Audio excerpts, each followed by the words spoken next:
Some of the greatest locomotives ever built were quietly erased from history, not because they failed, but because they were too clever for their own time. Engines that doubled their own power overnight. A steam turbine so smooth it whispered past the platform. A jet-powered giant so loud that entire cities banned it. A tilting train Britain invented, threw away, then bought back from Italy decades later. These machines were brilliant, and almost everyone forgot them. Here are 10. Number 10. The Bullied Leader.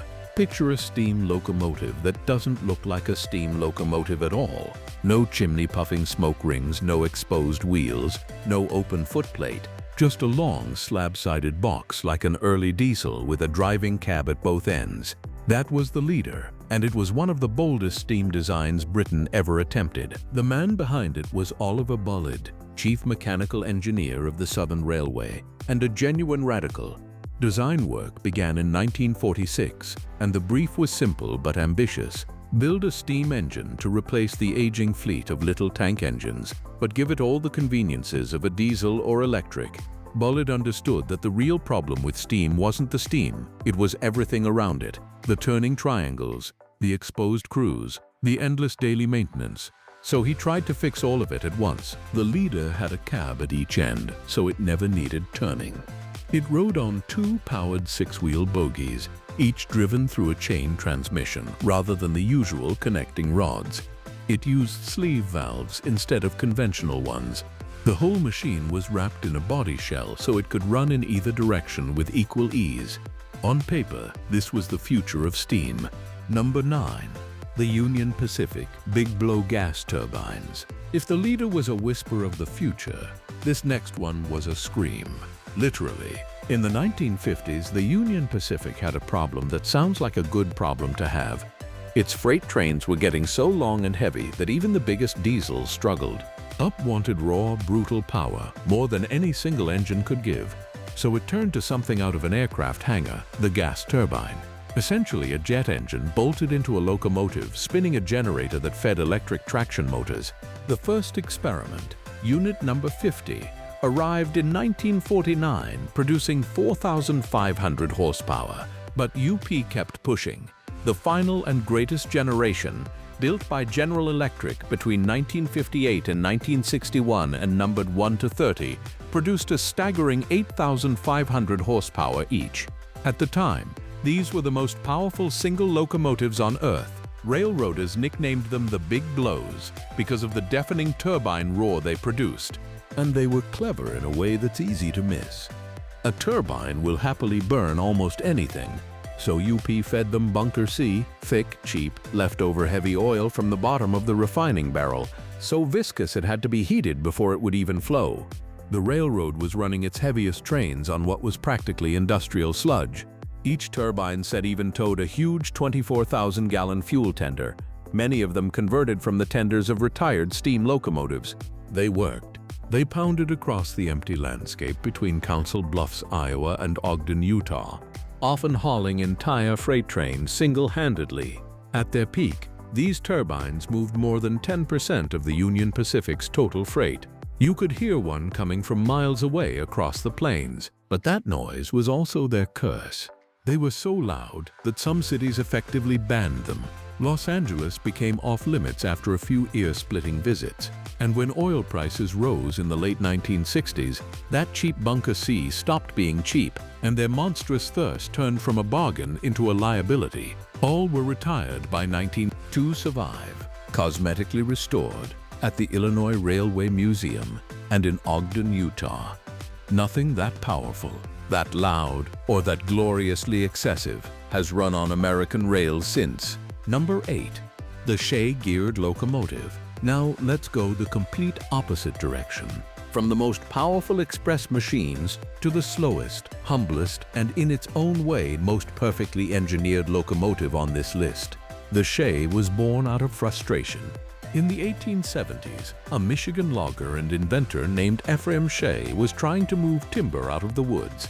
Conventional locomotives were useless to him. Logging tracks were steep, brutally curved, cheaply laid, and often barely more than logs themselves. A normal rod-driven engine would slip on the grades and tear the flimsy track apart. So Shay threw out the rule book. Instead of pistons pushing directly on the driving wheels, he stood the cylinders upright on one side of the boiler. They turned a long shaft that ran the length of the locomotive, and that shaft drove every single wheel through bevel gears. Because the boiler now sat offset to balance all that machinery, the Shay looks lopsided and strange, but that gearing was genius. Gears trade speed for grunt. A Shay is slow, maybe 10 or 15 miles an hour flat out, but it delivers enormous pulling power at that crawl with every wheel driven, so it grips like nothing else. It could climb grades that would defeat an ordinary engine, twist around impossibly tight curves, and trundle over tracks so rough and temporary it barely deserved the name. Loggers loved another feature too. All the working parts were out in the open on one side, easy to reach and fix in the middle of a forest. Shay patented the design in 1881 and partnered with the Lima Locomotive Works in Ohio. Between 1880 and 1945, Lima built roughly 2,770 of them. They opened up logging and mining country across America and around the world that no railway could otherwise have reached. You can still ride one. The Cass Scenic Railroad in West Virginia keeps several Shays hard at work grinding up mountain grades to this day. It was never fast, never glamorous, never famous, but for the job it was built to do, the Shay was close to perfect, a master class in matching the machine to the mission. Number 7. The Milwaukee Road Bipolar. In 1919, an American railroad rolled out an electric locomotive so advanced that, in some ways, it wouldn't be matched for decades. It was called the Bipolar, and it looked like nothing else on the rails. The Milwaukee Road had just electrified its coast division in the Pacific Northwest, and it ordered 5 enormous electrics from General Electric, classed EP2.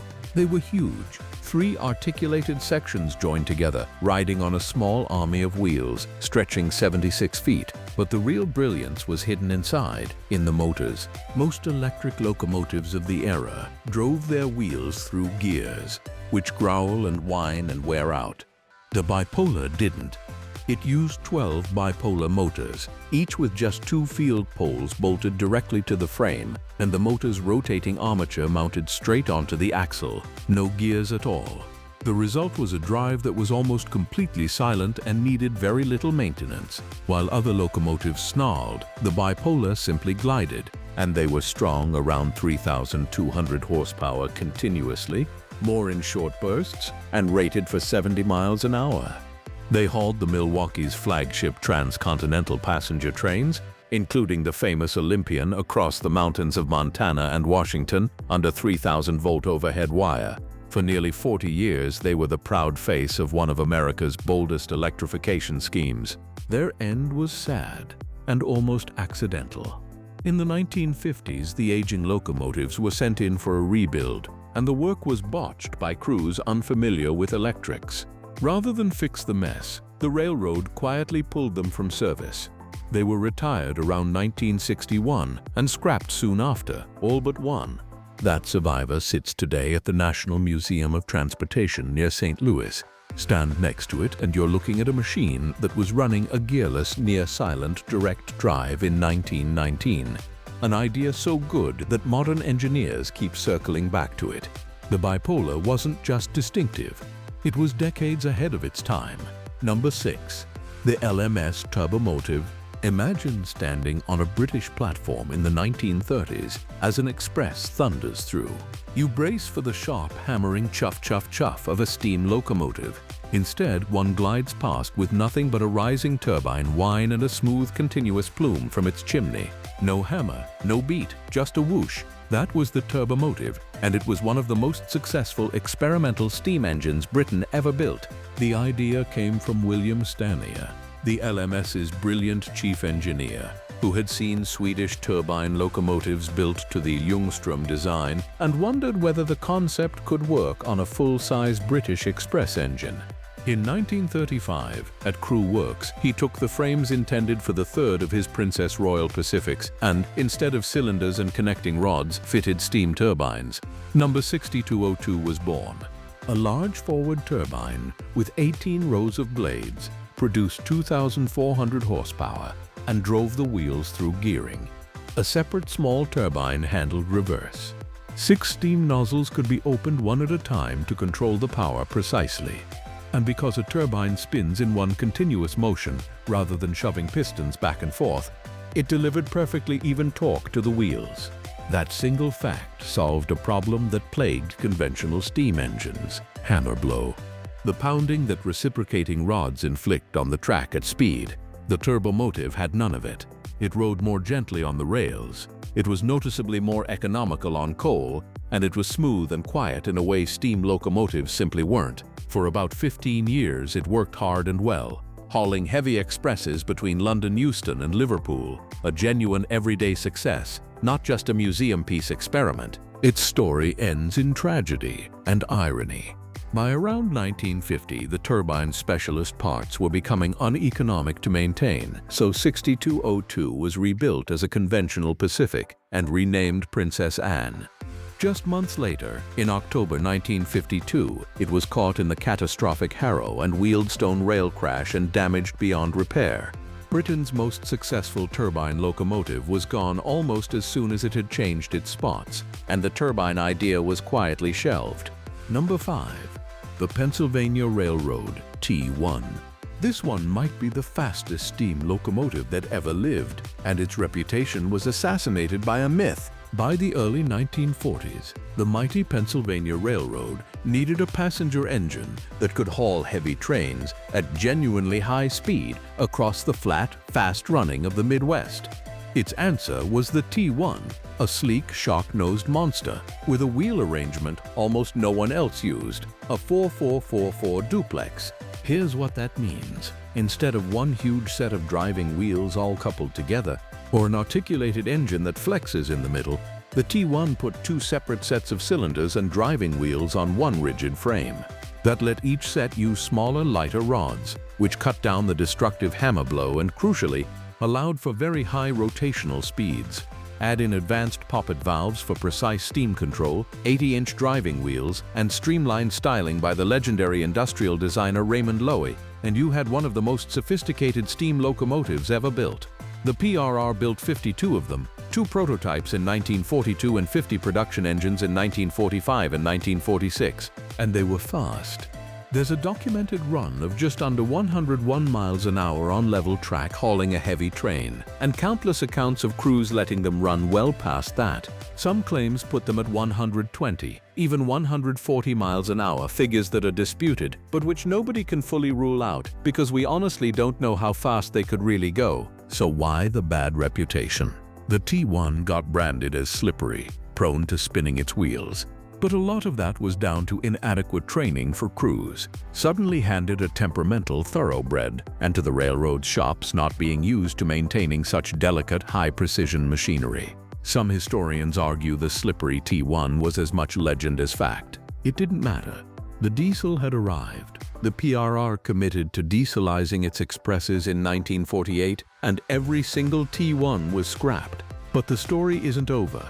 A group of enthusiasts, the T1 Trust, is right now building a brand new one from scratch, number 5550, hoping one day to prove just how fast this brilliant, misunderstood machine truly was. Number 4. The English Electric Deltic Prototype. In 1955, a locomotive rolled out of a works in Preston, painted powder blue with the word Deltic in huge cream letters down its side. At that moment, it was the most powerful and the lightest diesel locomotive in the entire world, and its secret came straight from the Royal Navy. During the war, the engineering firm Napier had developed an extraordinary diesel engine for fast naval patrol boats. Instead of a normal cylinder layout, it arranged its cylinders in a triangle, a Greek letter delta, which gave the engine its name, with pistons working against each other in an opposed piston design. The result was an engine that punched enormously above its weight, producing huge power from a remarkably small, light package. English Electric, which owned Napier, had a bold idea: put 2 of these naval engines into a single locomotive. That locomotive was officially DP1, but everyone just called it Deltic. Its 2 18-cylinder engines gave a combined 3,300 horsepower, yet the whole machine weighed only around 106 tons. Nothing else came close to that power-to-weight ratio. The bold styling, the cream chevrons on the nose, the low-slung American-influenced look, It all announced that something genuinely new had arrived. It was a demonstrator, built to win orders, and it worked. After trials hauling fast trains for British Railways, the authorities were convinced. They ordered 22 production versions, the famous Class 55 Deltics, which went on to rule the East Coast main line between London and Scotland for more than 20 years, becoming some of the most loved diesels in British history. The original prototype was retired in 1961 and thankfully preserved.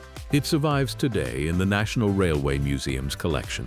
People remember the production Deltics, but it was this one strange blue naval engine prototype that proved a torpedo boat engine could haul an express train and reset everyone's expectations of what a diesel could be. Number 3. The Advanced Passenger Train. This is the one that hurts the most, because Britain invented the future of fast rail travel, then talked itself out of it, and had to buy it back from Italy. By the 1970s, British Rail had a headache. France had the TGV, Japan had the Shinkansen. Both ran fast on brand new, dead-straight, purpose-built lines. Britain couldn't afford that. Its main lines were laid out by the Victorians and twisted through the landscape in endless curves. On a curve, you can't just go faster. Passengers get thrown sideways. So British Rail's engineers came up with a beautifully clever answer. Don't rebuild the railway, rebuild the train. Make it lean into curves like a motorcyclist, so it could carry far more speed through the bends while passengers stayed comfortable. This was active tilt, and the advanced passenger train was built around it. The experimental version, the gas turbine-powered APTE, proved the concept spectacularly, setting a British rail speed record of 152.2 miles an hour in 1975. Then came the electric prototypes, the APTP, 3 train sets that ran between London and Glasgow and which remain to this day the most powerful passenger trains ever to operate in Britain. On paper and often in practice, they were superb. Even years later, their London to Glasgow schedule was faster than the trains that eventually replaced them. But the project was rushed into the public eye before its brand new technology was fully sorted. Its first big press run in December 1981 was hit by tilt and brake problems in freezing weather. The newspapers had a field day and the reputation never recovered. Starved of commitment and mired in management chaos, the full production fleet was cancelled. And here's the gut punch.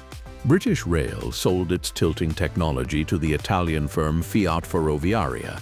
Fiat perfected it and built the Pendolino family of tilting trains. Then, decades later, Britain bought those very trains back, the Class 390 Pendolinos now tilting through the same curves on the same West Coast main line the APT was designed for. The country that invented the active tilting train ended up importing it. The APT wasn't beaten by engineering, it was beaten by impatience. Number 2. The Beyer-Garratt. Now for a design so elegant that once you understand it, every other giant steam locomotive starts to look like it's doing things the hard way. The idea came to an engineer named Herbert William Garratt, who took out his patent in 1907, and it was brought to life by the Manchester firm Beyer, Peacock and Company, with the first examples appearing in 1909. The concept is beautifully simple. Take 2 complete separate steam engine units, each with its own wheels, cylinders, and a tank for water or fuel. Then sling a boiler and cab between them, resting on a girder frame that pivots on each unit. Look at why that's so clever. Because there are no driving wheels underneath the boiler. The boiler can be short, fat, and enormous, with a big, deep, free-steaming firebox hanging in the clear space where wheels would normally be. That means lots of steam and lots of power. Because the weight is spread across 2 units and many axles, the load on any single point of track is light, so a Garratt could run on the flimsy, cheaply laid rails of developing railways where a huge conventional engine would simply crush the track. And because those 2 units pivot independently, this giant machine could snake around curves so sharp that a rigid locomotive of the same power could never manage them. The payoff was economic dynamite. A single Garratt with 1 crew could do the work of 2 ordinary locomotives double-heading with 2 crews. On lightly built, sharply curved, mountainous lines all over the world. That was transformational. Beyer, Peacock built well over 1,000 of them at its Manchester works, and licensees built many more. They worked across Africa, Australia, Asia, South America, and even at home in Britain. In South Africa, the mighty GL class was among the most powerful steam locomotives the Southern Hemisphere ever saw. In Britain and America, the Garratt is often overshadowed and half forgotten, but measured by how neatly it solved a hard problem and by how many railways it made possible, it stands as one of the most quietly brilliant locomotive designs in the entire history of steam. Number 1. Chapelon's rebuilt Pacific, number 35, 66. And at number 1, the most brilliant of them all, a locomotive most people outside France have never even heard of. Built by a man who understood the steam engine better, arguably, than anyone who ever lived. His name was André Chapelon, and in the 1920s, he was a young engineer at the Paris-Orléans Railway in France. The railway had a fleet of Pacific locomotives that were frankly disappointing, thirsty and weak for their size. Management had basically written off further steam development and was looking to electrification. Chapelon asked for one thing: let him take one tired, unloved Pacific and rebuild it his way. His colleagues were skeptical. They shouldn't have been. Chapelon didn't just tinker. He analyzed the locomotive scientifically as a complete thermodynamic system, from the cold water in the tender all the way to the steam leaving the chimney. He found that steam was being strangled everywhere, squeezed through narrow, twisting passages, throttled and wasted. So he opened everything up. He enlarged and smoothed the internal steam passages so steam could flow freely. He improved the superheating. He fitted a special double exhaust he had co-developed, called the Kyle Chap, which produced a powerful draught on the fire, while creating almost no back pressure to fight against. He refined the compound expansion, wringing work out of the steam twice over. The rebuilt engine, number 3566, emerged from the Tours works in November 1929, and the results were almost unbelievable. It produced roughly double the power of the original, and it did it while burning around 20% less coal and using about 30% less water. More power, less fuel. The Holy Grail, delivered not with a brand new machine, but by rethinking an existing one. The skeptics fell silent.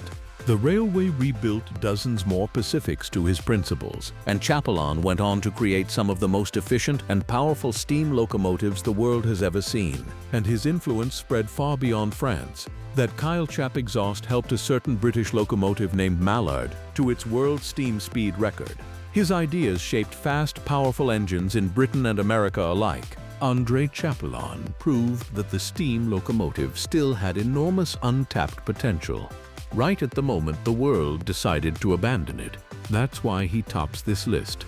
Not the biggest, not the loudest, but the one whose sheer intelligence squeezed the most out of the least. Brilliant, misunderstood, and unforgivably forgotten. So tell me, which of these deserved a better ending? And is there a forgotten, brilliant locomotive I left off the list that you think should have made it? Drop it in the comments, because I read every single one. If you enjoyed this, hit like, subscribe for more deep dives into the machine's history overlooked, and I'll see you in the next one.